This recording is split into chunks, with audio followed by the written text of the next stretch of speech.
مردانہ کمزوری کے لیے کسی حکیم کے پاس جاؤ.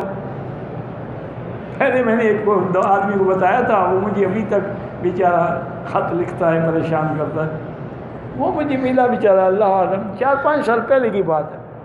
وہ کہنے لگا کہ جی میرے ایسے حالات ہیں، اب میں کیا کروں، مجھے خطرہ ہے میری بیوی کہیں گناہ نہ کرے. میں بھی اس کی باتوں میں آ گیا. تو میں نے اس کو ایک نسخہ بتا دیا. 2 مہینے کے بعد انہیں خط لکھا، اس نے کہا حضرت مجھے تو اتنا فائدہ ہوا ہے، میری بیوی اب تنگ آ گئی ہے، میں دوسری شادی کروں.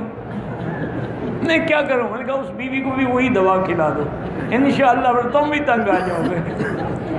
تو بیٹے اللہ کو پتہ، میرے دماغ میں صد کوئی نسخہ تھا، کسی حکیم نے بتایا ہوگا. ہمارے پاس تو ہر قسم کے لوگ آتے ہیں نا. اب یہ تھوڑا ہے کہ ہم حکیم ہیں یا جانتے ہیں. بہرحال یہ ہے کہ بزرگوں نے یہی لکھا ہے کہ گناہوں کو چھوڑ دو. یہ کمزوری جو ہے نا تمہیں، اس کا سبب گناہ ہے.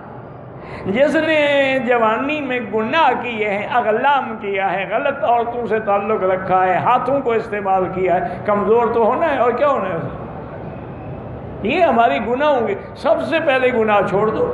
اس کے بعد اگر خالص بلسان کا روغن مل جائے، وہ مدینے پاک میں سنا ہے کہ ملتا ہے، مجھے پتہ نہیں، بدر میں بھی کہتے ہیں ملتا ہے. اس کا ایک قطرہ جو ہے وہ کسی دودھ میں یا کسی چیز میں ڈال کے پی لیا کریں تو انشاءاللہ بہت بڑی عظیم چیز ہے. لیکن شرط ہے کہ خالص ہو.